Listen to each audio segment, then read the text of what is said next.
the more that people, like you say, can feel their own abundance, the less grasping there's going to be of this false sense of power. And therefore, everyone can really thrive. But it really has to start within. We started working in conflict and post-conflict regions like Afghanistan and northern Iraq and Kosovo. And the only stories you hear from these places are war. Right. I realized that so much of it was like this brainwashing by the media. And so I got really interested in where narratives come from and the power of storytelling. And as I dug into it, I realized, well, it's designed this way. It's designed to make people feel inadequate so that they buy more shit. You know, I realized, like, okay, I want to kind of shift something in the media landscape. Most of the stories that we tell about ourselves are stories we inherited, not necessarily stories that we chose to tell about our reality. Owning your power in order to have a ripple of impact. Because giving that power away meant that you aren't able to share your voice with the world and, you know, have that kind of impact on people's hearts and minds. Storytelling is impact too. Art is impact too. What we're doing here is impact too. And I think it's really beautiful that you found yourself on this journey in order to really express your greatest gifts. And we're all really grateful for that. What's the point of a story if it doesn't compel people to think differently or to look at life differently?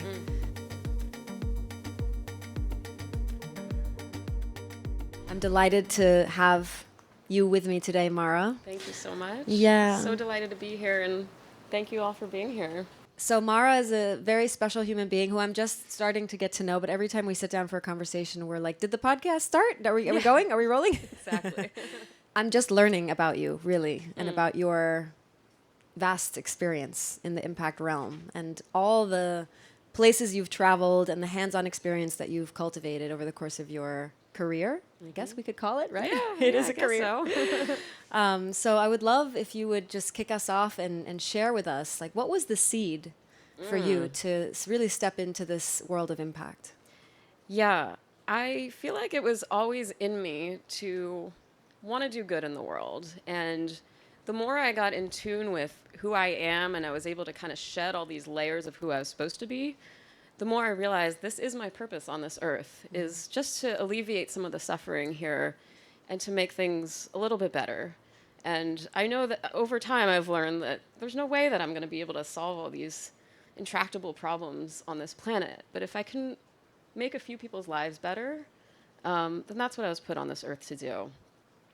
You know, as a teenage girl, back then we were consuming all these like teen girl magazines, and I went to a school where, you know, you had to look a certain way and be cool and all of this. And I just felt so inadequate, and I felt like I wasn't good enough, I wasn't pretty enough, I wasn't thin enough, all of these things. And I realized that so much of it was like this brainwashing by the media. And so I got really interested in where narratives come from and the power of storytelling. And as I dug into it, I realized, well, it's designed this way. It's designed to make people feel inadequate so that they buy more shit. And you know, I realized, like, okay, I want to kind of shift something in the media landscape. And so I studied to be a journalist, and over time became kind of disillusioned with that field, even though I think the journalism is so important to preserve.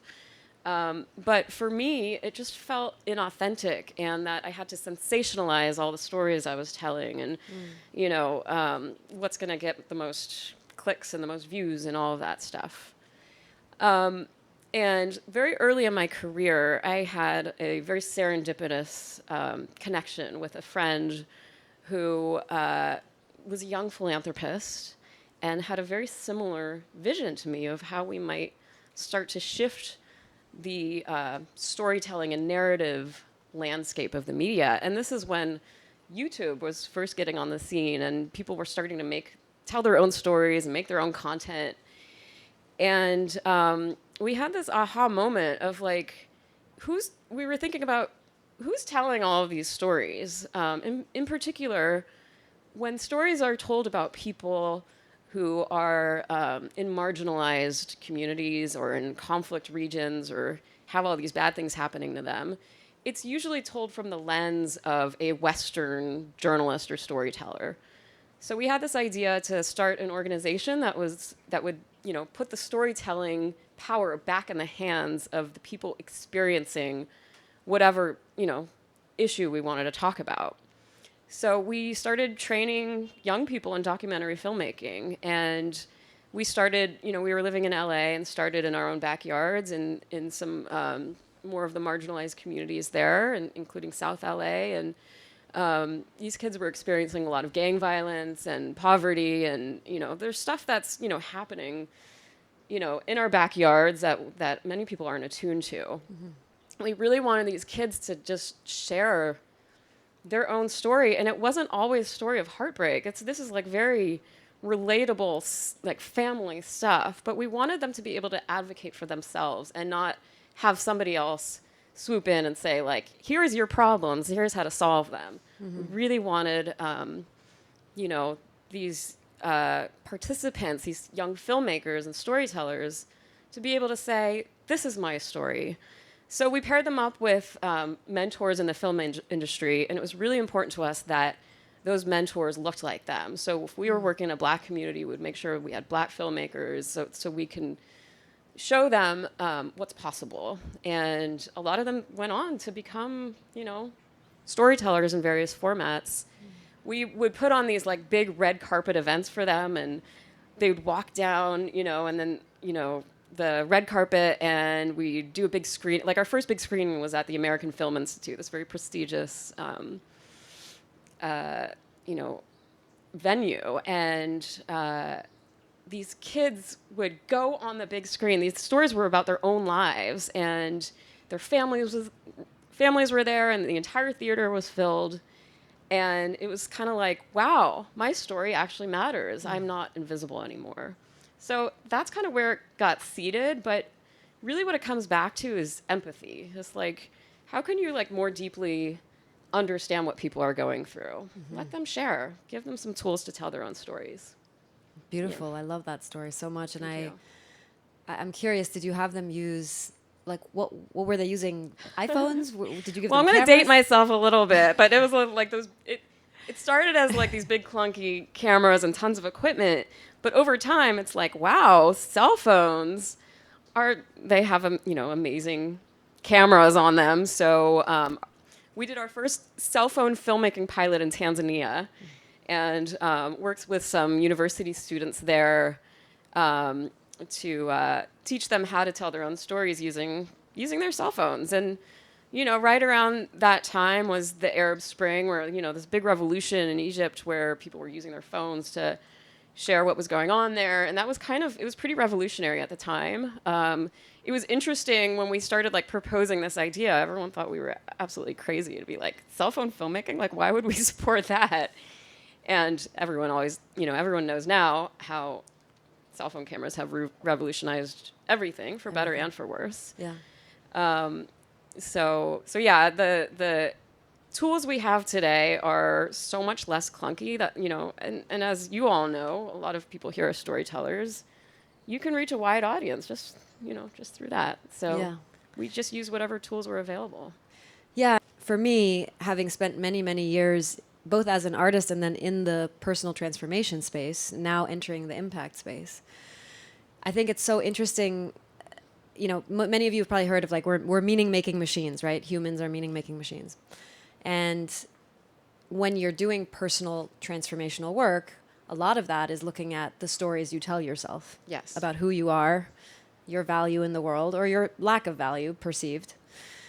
And most of the stories that we tell about ourselves are stories we inherited, not necessarily stories that we chose to tell about our reality. And then there's that moment of awareness where it's like, wow, I can actually choose my own story, and then I can share that story. Yes. And then others can see themselves in that story reflected. Exactly. And so that's the power. That's like when I think about the ripple of what this project did, right, is like giving these kids the power back to claim their own story, and their own unique viewpoints on their reality. Yeah, that's right.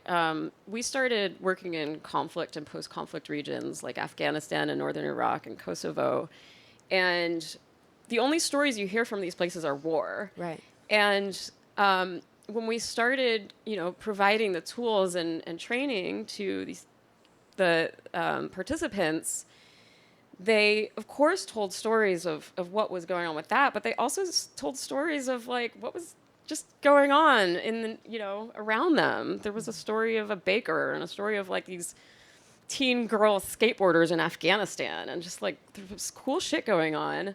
And it's like, we called it like the 360 view, because yes, that was one aspect of their lives, but they're also living these other beautiful dimensions. Mm-hmm. And did you give them a framework for storytelling? Yeah, You yeah. did. We taught them kind of storytelling basics, Mm-hmm. and then, how to, a little bit of technical training, but more of it was around narrative training. Mm-hmm. Beautiful. I'd love to hear about your project with Nike, if you'd be willing to share. Yeah, so from there, the Nike Foundation ended up Yeah. hiring me because they wanted to do a lot of that kind of storytelling work with adolescent girls. And it was based on this belief that if you empower a 12-year-old girl before she's already fallen into the trap of maybe early pregnancy, early marriage, and poverty, then she becomes an empowered woman, and empowered women will reinvest their income back into their family, their community, and the society at about 90%, whereas men might reinvest like 30%. So we were showing the impact of investing in girls on entire countries' GDPs. Wow. But I came on board, and on day one of my job, my stuff was on a moving truck from LA to Portland, and I was on a plane to Rwanda and then Ethiopia. Wow. And I had this full circle moment when I was sitting in a room in Rwanda with a bunch of teenage girls who were creating their own teen girl magazine. It was called Niña Minga, which translates to, "It is a beautiful girl inside and out who makes wise decisions." They're very efficient with their language. Wow. That's a lot of meaning packed Yeah, into a short I know. sentence. And the girls themselves were the journalists. Brad, we got some help from like a big brand agency, Wyden and Kennedy. So it wasn't this like poverty porn stuff. It was actually like beautiful media that was repositioning girls in society, particularly in regions where they didn't really have much of a voice. In Ethiopia, we started a girl band. So it was 5 girls from very different places coming together to start a band because music was the cultural lever. And so we had this sort of like 2-pronged strategy of like, let's deliver resources directly to girls living in poverty, but let's also lift them up through culture. And that's what Nike is very good at. So we did that all over the world, and I'm really proud of that work. We also were thinking about like, what are ways to empower girls that are not traditional aid or philanthropy? It's not just giving money away. How do you support entrepreneurs in these communities? Mm-hmm. And so we started like an incubator program, and we were, training, not training, but, providing support to entrepreneurs all across Africa and Asia who had different products and services that would help girls. So it could be like, everything from an education app to a low-cost sanitary pad, because girls getting their periods sometimes lead to them dropping out of school because they don't have access to things like that. Yeah. So, it's like, what are the products that are and services that are needed? And then we would empower and invest in entrepreneurs there. Yeah, so many things we could talk about just from what you shared there, but I love this idea, again, the ripple, right? Like understanding the root cause of the issue. And sometimes it's as simple as not having a pad, yes. Right? And that can lead to a whole cascade or ripple effect of like, now the girl's not going to school anymore, and now she's not getting the education she needs, and now she, and that can completely, over the course of a lifetime, alter yes. this human's future. Yes, not just the human, but their entire communities, right. And the entire society's future. And it's really at the core a problem that's solvable. It's very solvable. It's solvable. Yeah, absolutely. Yeah. Mm-hmm. And then also, we've talked a bit in our conversations leading up to this about the importance of really listening when you're in the impact space versus making assumptions or projecting what yes. you think it should be. So listening, like this particular culture where the girl band was created, music was valuable, yes. was seen as a valuable, what did you say, lever pusher? Mm-hmm. Yeah. Mm-hmm. Like if the collective, if the community values music, how do you then give those that maybe don't have wouldn't maybe even have considered, right, to put together a girl band, empower them to become sort of fluent with this currency that is music, because it's actually relevant for that particular community. Yeah, I've heard the term co-creation used here a lot. And that's what it was about. I think it was actually a step beyond just listening. It's not just like, okay, we're going to receive this input from these girls or from anyone, and then we're going to do a thing in our own little, ivory tower. We actually were, we had the girls like create the thing. And it was about like hearing like, where do we have privilege and access and power and funding? And how can we, leverage that to just lift them up. So it was less about just like a handout and more of a hand up. Yeah, it's real empowerment, I think. Yes. Yeah, the core. But what this all comes down to is empathy and not thinking that you have the solutions to other people's problems, and just kind of understanding like, how can I help? How can I support? And like, let's do this together, or you do this, and here's if all you need is funding, then that's great.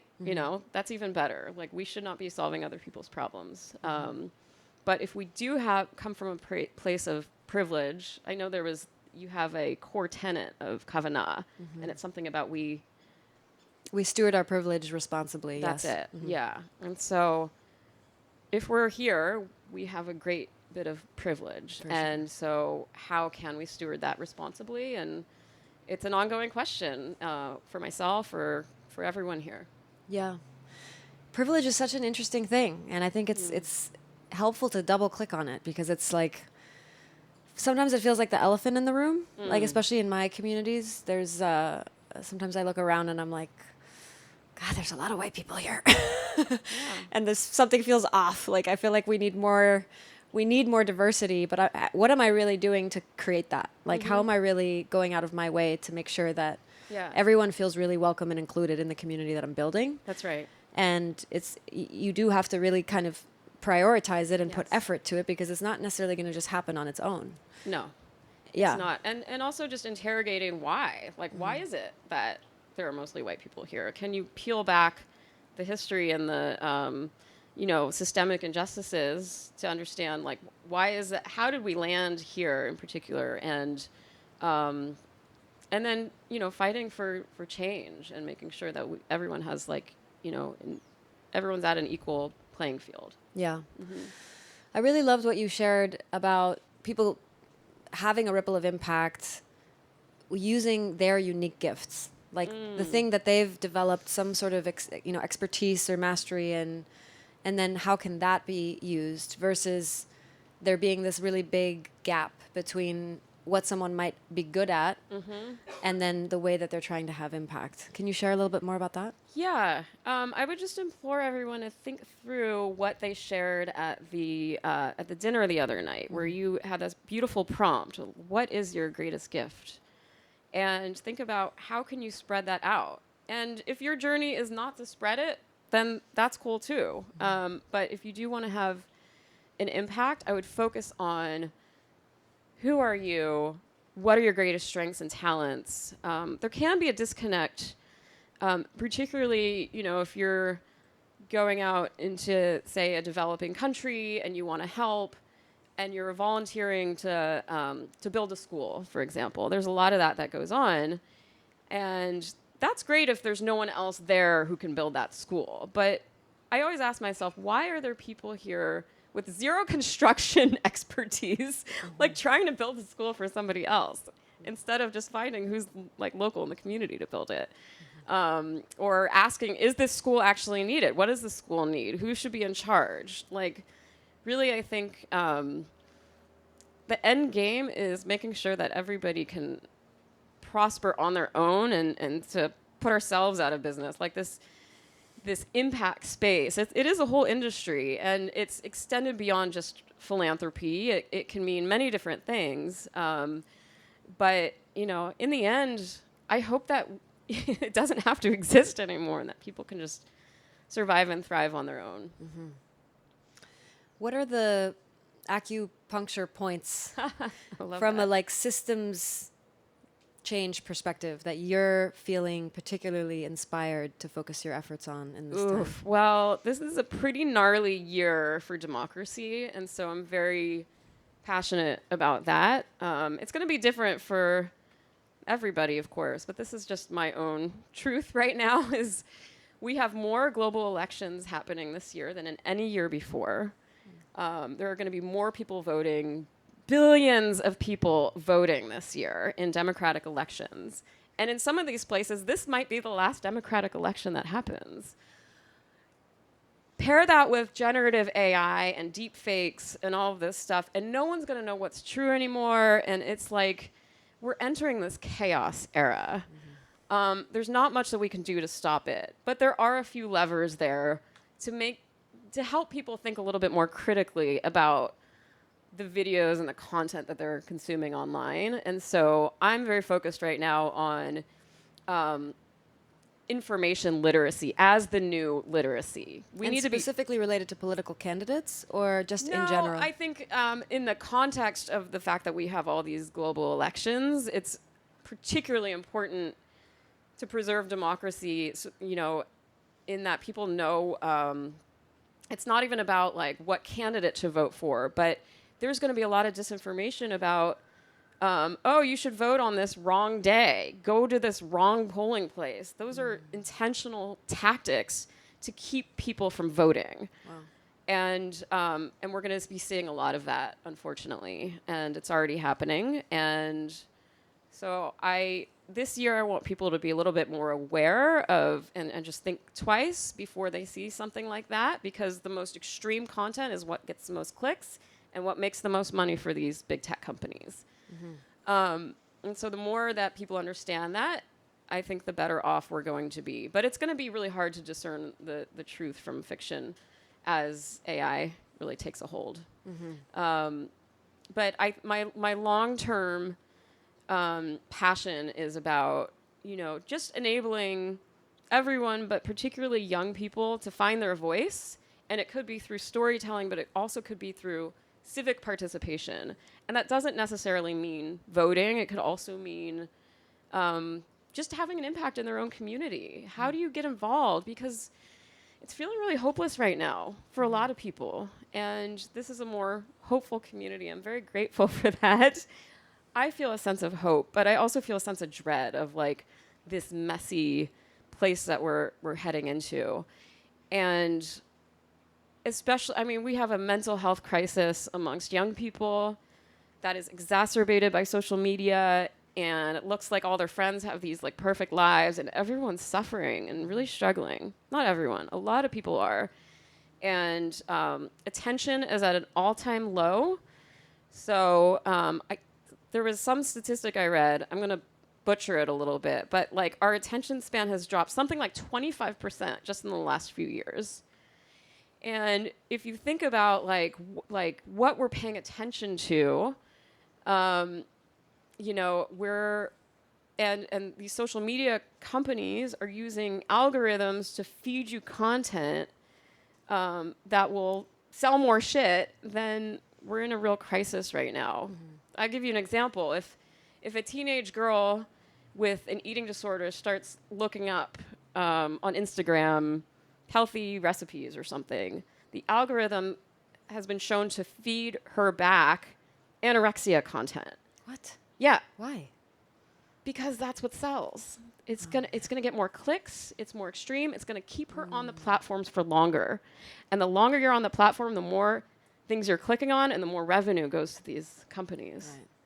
So it's designed this way, and we're in a real crisis. And but I do think that we do have the power to, steward our own futures. And I think the more that we can teach the next generation about how they're being manipulated online to put their attention into these toxic forces, then perhaps the more they will unplug or focus their attention on more beautiful things. So that's my And do you use Yeah. the tool of social media to give them that educational content to get them to realize? We might, ironically, paradoxically, yes. Right. Mhm. Because that's where they are. That's where they are. Interesting. So how do you make this information sexy? Because it needs to be sexy, I otherwise don't people know. aren't going to Maybe I can consume get it. some help with all these incredible storytellers in the room here. Yeah, But it doesn't need to be sexy. It needs to be funny. Yeah. That's kind of like what, like a theme throughout my career has been like, how do you make these really abstract and just like nerdy or I don't know these Serious. issues, these serious issues, a little more digestible. And I believe that storytelling is the way. Yeah. Yeah. Yeah. How do you transform the existential dread into like artistry and, bring the muse in, make it seductive, like get people to feel inspired? Yeah, I think that's a question for everyone here. And that's Yeah. never a question that I can personally answer. Right. If I'm going to be working with a community, a school, or whatever, I'll ask them, Yeah. where's your heart? Where's your voice? And how can we help you, bring it out? Mm-hmm. Yeah.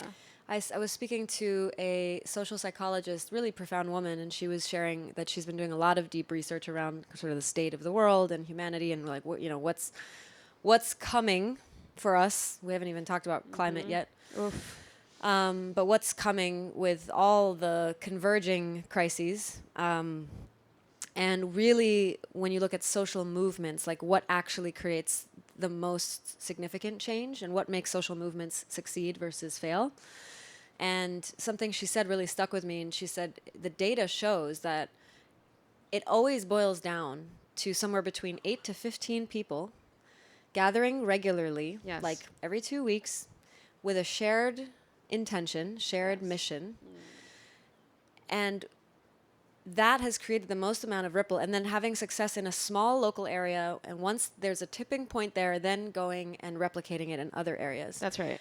And I think when we think of systems change, I know I always go like super big picture. I'm like, how do I reach millions of people's hearts and blast them open and help them understand their power? And, I always want to like, there's a scale component that I keep finding myself getting maybe trapped in a little bit. And what she shared was so powerful because I was like, holy shit, like that's so doable. In fact, that's actually what we are doing in our own unique way. But how can we create in the same way that, AA created a replicable blueprint that was very tangible and practical for people to implement in their local communities, and then that proliferated. Like, how can we do that with impact? Yeah, I think there's always a tension between depth and scale. Mm-hmm.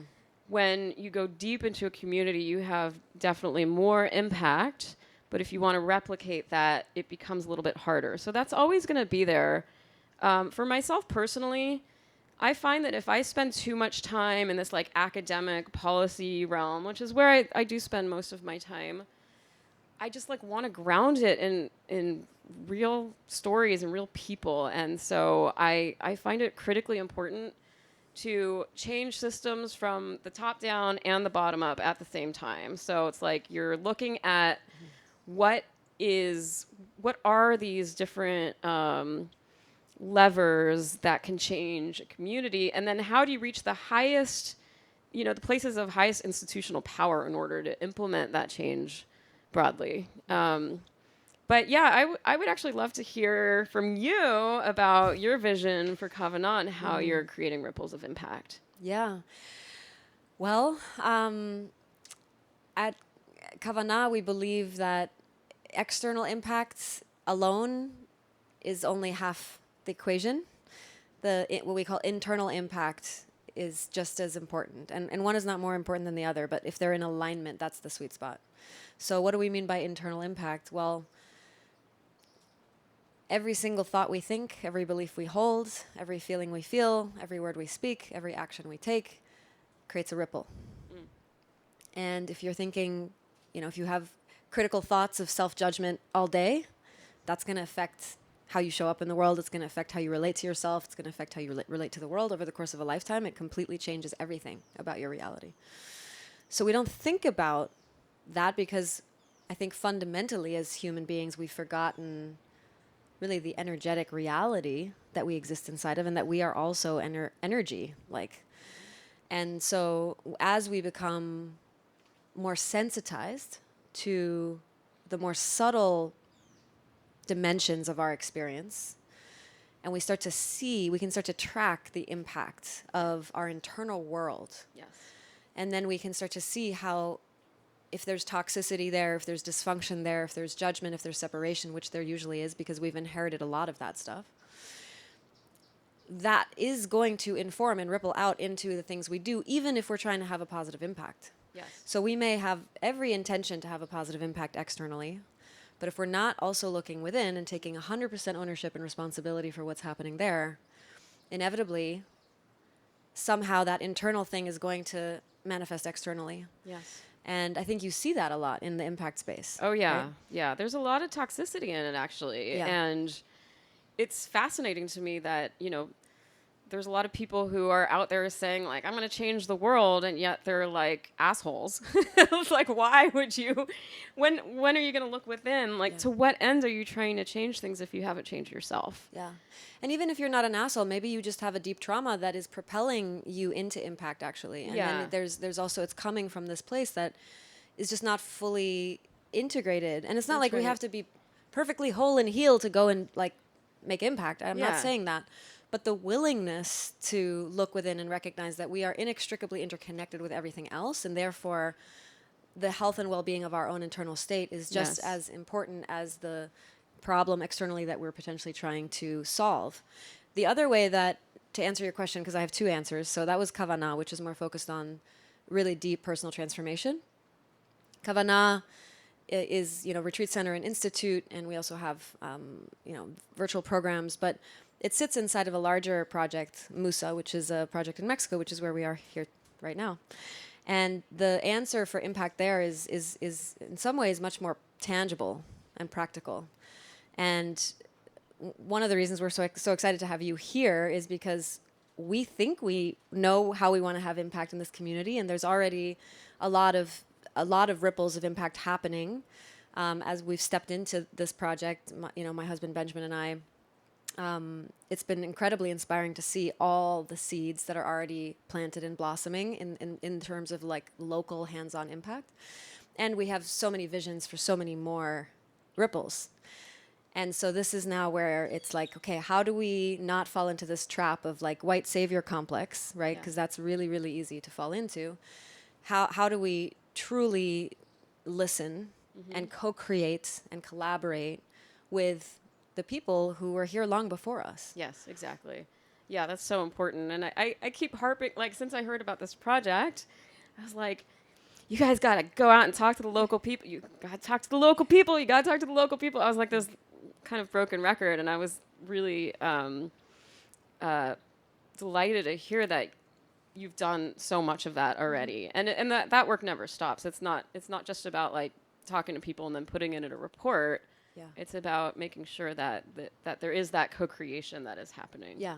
Well, our partners, Tara and Andres, who've been here long before us, have, really done a phenomenal job. And we're super excited to just continue to learn, really. And hopefully, may this project be a blueprint and a template and a reference point for other projects that are similar. Yes. Because we don't all have to go and reinvent the wheel, know.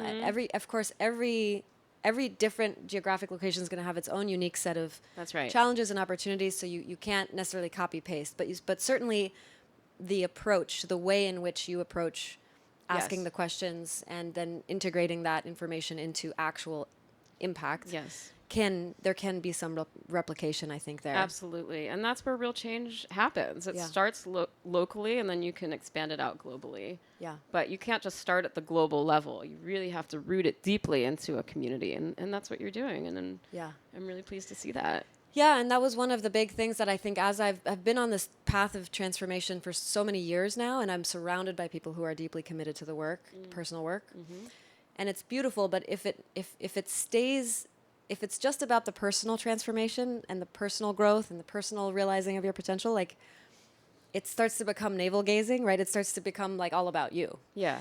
And I think that's also a trap that I've seen on this journey, that where you can get stuck in this sort of very like self-centered and self-focused way of being.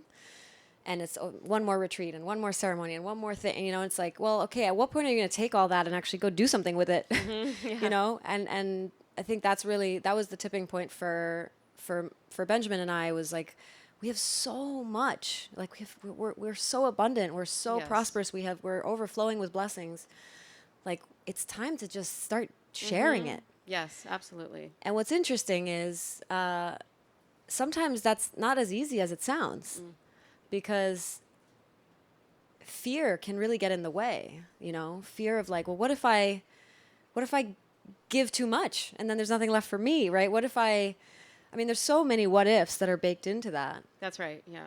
I'd be curious if what you've witnessed there, since you work with a lot of powerful individuals who have real resources to steward, are there any themes or patterns that you see that really either enable someone to have like true meaningful impact or get in the way? Ooh, that's such a multi-dimensional question with multi-dimensional answers. But I think that, I mean, when we were talking about our gifts the other night, I think my real gift is being a bridge between people of immense wealth and power and people without any of that. And being a bit of a translator and a conduit. And I think, you know, to restate what I've already shared, is you really have to just listen to what people really need, and then you can kind of bring that up to the policy level. And there's this big movement called evidence-based policy making, and it really just means like, does this work? You know, it's amazing how much politicians and leaders get in the way because of ego and power. And, you know, power begets power, and sometimes they just become really hungry for that power, even though it's like, we know that a certain thing works. Or we're seeing this massive cultural divide in the US right now and around the world, and things feel very polarized. And I think it's this like scarcity mindset of like, well, if we were to enact, you know, I don't know, name an issue, like something around education, then is that going to like take from me? Or, you know, if we give immigrants more rights, what about my job? You know, it's like this like fear-based scarcity that is really creating a rift in our society. But what does give me hope is that when you put people together across these two poles, and you actually dig into specific issues, we are more alike than we think. And most people agree on most matters. But again, social media is making it seem like we're so much more divided than we are. And there is a lot of division. I don't want to discount that. It's very real, but it's like we're giving attention to the division, and therefore we are becoming more divided. And that's, you know, creating this toxic paradigm where we're just kind of in our own little, we're becoming more tribal. And so I think that the more that leaders understand how they can, you know, like what power are they willing to give up in order for everyone else to succeed and prosper? Yeah. I think that's a big question. Yeah, I think in order to be willing to relinquish power, it's like you have to distinguish, because there's different types of power. There's false power, right? Which you could say the ego is always looking for the type of power that can be measured. Yes. And that can create external recognition and validation. Yes. Because it needs that to survive and to feel worthy. But that's actually an illusion. It's not real power. Right. And that's the thing that needs to be relinquished. And in exchange, you can find what I would say is like true power, which is real power, which is like the power of your heart, of your breath, of your inner knowing, your intuition, you know. And then once you are tapped into the power of feeling truly interconnected with all of life, which is really the greatest source of power, realizing I actually don't need that much at all, because I'm totally held by existence. If you can feel that viscerally, like in your cells, at least once, even if just for a fleeting moment, I think it has a massive impact on how you relate to yourself in life forevermore. Absolutely. And that's why I love what you're doing here. It's really starting at that personal transformation level. And that really is where it begins. And the more that people, like you say, can feel their own abundance, the less grasping there's going to be of this false sense of power. And therefore, everyone can really thrive. But it really has to start within. Yeah, and there's so much fear of power. I know for me, and I think a lot of people, but especially women, struggle to truly own their power. Yes. And we're afraid of it. And we're just so used to giving it away. Just like, here, you want this, take it. Yeah, exactly. I mean, I did that so many times when I was in Hollywood trying to make movies, and some, male producer would come along and I'd be like, oh, would you like my power with a bow on it and just make all the decisions for me? Because that would be great. I would feel so much more comfortable. Yeah. And it was really deep, like many years of like, first of all, I did it unconsciously most of my life. But then once I started seeing it and becoming aware of it, I was like, holy shit. Yeah. I mean, no one's even taking it from me. I'm just like freely giving it. And then stepping into the claiming of that power piece by piece and really like owning it fully. Because I feel like the more truly powerful, authentically powerful we become, the less it's about us. Yes, that's right. And then we're in true stewardship. That's right. That's what it's all about. Yeah, stepping into our own power, our own gifts in a truly authentic way, I think is what Ripples of Impact really is about. Yeah. You know, it's about finding who you are, finding your truth, stepping into that fully. It's an ongoing process for me, as it is for everyone. And, but I was always kind of giving my power away and thinking I'm not good enough and all of these things. And then, I would see glimpses of like, wow, I really did change someone's life. Like that feels good. And I don't say that from an egoic place. I say that from like I want everyone to feel happy and free kind of place. And so the more that I trusted myself, the more that I trusted sort of my work in the world and that I'm onto something and I want to just keep leaning into that. And I would just say, like, for everyone here, whatever your source of power is, just, lean into that. And there's never going to be a scarcity of that. It's always going to be in abundance. Yeah, beautifully said. Yes. I would love to learn a little bit more about your journey. And I think in this space of vulnerability, I'd love to hear a little bit about, a time where perhaps you thought you were failing in some way, but it actually led to some greater transformation. Oh, you want to talk about my failures? Yes, sorry. God, I love unpacking those. Well, I used this example earlier of giving my power away. And my mission when I moved to LA at age 21 was to become a famous actress. Like that was very clearly my number one goal in life, was to make it in Hollywood.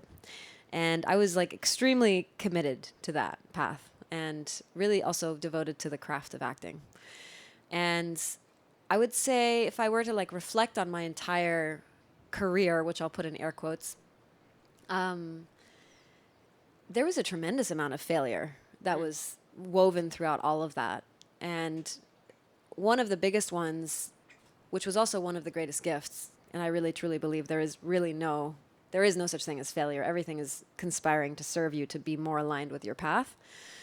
But I had started auditioning for various roles. I had booked a few things on TV. I was kind of like, I was doing better than a lot of my friends, but I wasn't having the success that I was after. I was looking for like the really big mainstream success. And so after maybe like a year and a half of living in LA, and I felt like I was always circling this like fortress. Like Hollywood felt like a fortress, and I was like circling and circling, trying to find the crack, trying to find the way in. And I just couldn't seem to find the way in. And it was like I always felt like I was just somehow removed from like the true opportunity, the true connection, the right agent, the right manager, the moment where you make it, right? And I got a job that was really kind of enabled me to have a lot of free time because I had to work very little and I made enough money to kind of cover my basic, costs. of living. But the shadow side of that was that I had all this free time and I didn't know what to do with. And it was suffocating me. I would wake up in the morning and I would have the entire day, just like endless hours ahead of me. And I had nowhere to channel all my creative energy because I wasn't booking enough acting roles to sort of like really throw myself into. And so it was very sporadic. And I was like, I can't live like this. So I decided to write screenplays because to write myself roles in screenplays, essentially. So we talked about story at the very beginning of the podcast. So, story became a subject that I really immersed myself into. Like, what's the architecture of a good story? And, Joseph Campbell, and like really understanding the DNA and the components that make a story really work. Mm-hmm. Because there is a blueprint there. Yes. And you see it again and again and again and again and again. Once you start to see it, you can't unsee it. Right. So I wrote my first screenplay, and I didn't really know what I had. Like, I couldn't tell if it was good or not. I thought it was pretty cool. But I gave it to a friend of mine who had produced this independent film that he had cast me in. And I was like, hey, take a look at this. And he was like, holy shit, this is really good. He's like, we should make this movie. I was like, okay. Wow. He's like, I have a guy who wants to put like $100,000 into a movie, or maybe it was 200. He's looking for like a fun project, and he's an investor, and he's got some cash. So all of a sudden, like, this door just opened. I was like, wow, my movie's funded. Like, I'm gonna play the lead in this movie. This is like my dream come true. It was really exciting. And of course, with that also came all the fear of like, I don't know what I'm doing, and I've never produced a movie before, and so I had an acting teacher at the time who had become kind of a mentor to me. Mm-hmm. And interestingly enough, he was the one that introduced me to law of attraction and like all of the sort of like manifestation stuff. But so we had a good connection, and I felt like he really saw me and understood my talent. And I shared with him what was happening, and he was like, oh, like, let me help you. And so he read the script, and he's like, you need to rewrite the whole script. Oh my God. I was like, really? He's like, yeah, these are all the reasons why it's not working and why, so wow. He basically, with his direction, I rewrote the entire script. It was no longer really what it had been. Mm-hmm. And I brought him into the project as a producer, and he kind of took over, essentially, pushed me out of the casting process. Wow. Like, I had written certain roles for certain people I knew. He was like, no, well, we can't. Like, they're going to have to audition because we're going to need name talent and all this stuff, right? And I just kind of let it all happen. I was like, okay, this is how it works. And then he sort of, the way he was showing up just kind of soured the relationship with the investor, and the whole thing fell apart. And he was attached to the project. His name was attached to the project for like 5 years or something. And when the project fell apart, I went to him and I was like, hey, I'd love to still make the movie like without you. Would you be willing to kind of like let it go and give it back to me, Ugh. And he said no. Wow. So failure, you asked about failure. That was a pretty massive failure, and it was a huge learning. And I was devastated. I mean, I was so emotionally invested in this project. Yeah. And it had to happen that way. Yes. Like, it was such a wake-up call, and it had to be shaken out of my slumber and just like shown that this is not the way that I want to, not the way I want to move forward. At the time, I was writing stories that didn't have much depth. Like, the characters were rich and interesting, but there was no meaning. Like, there wasn't a message. And the evolution of me as a storyteller has been like, okay, what's the point of a story if it doesn't compel people to think differently or to look at life differently? So that has been kind of the evolution. And then there's been many more failures after that, trying to do that. But yeah. That's really beautiful. And I think it really grounds this idea of owning your power in order to have a ripple of impact. Because giving that power away meant that, you aren't able to share your voice with the world and, have that kind of impact on people's hearts and minds. And, going back to this like word impact, yes, there's like kind of this amorphous industry around impact, but storytelling is impact too. Art is impact too. What we're doing here is impact too. And I think it's really beautiful that you found yourself on this journey in order to really express your greatest gifts. And we're all really grateful for that. Thank you. I have one more question for you. Sure. Maybe a closing question before we go to Q&A. Yes. I'd love if you would paint the picture of a project that you worked on in the impact space where maybe the seed of the project was very humble, like not a hugely funded, big sort of project that was really backed, but like more of a smaller seed that then had like a pretty significant ripple. Yeah, sure. I got involved with something called Fringe diplomacy, which was a program and a delegation of mostly American entrepreneurs and creatives and innovators who would go into countries that had strained relations with the U.S. So I got invited to Cuba and eventually did some other work in Myanmar and some other places. But, it started with like 15 of us on a bus, just like going and like visiting a farm. And 8 to 15 people, remember? I said 8 to 15 people is what changes the world. There you go. Yeah, exactly. No, it was so interesting being on this farm, and there were questions of like, is it organic? He's like, what are you talking about? Can't even afford pesticides. Like there's no access to that. What does that even mean? So it was an interesting point in which like we were kind of very humbled with like, we have like certain value systems and certain language, and thinking that this way is better than that way. And it was just kind of like a listening and learning tour. But we were on the bus one time, and our tour guide gets her cell phone out and starts looking up a restaurant or something on an app that was very similar to Yelp. And what was remarkable about this was that the country largely was not online yet.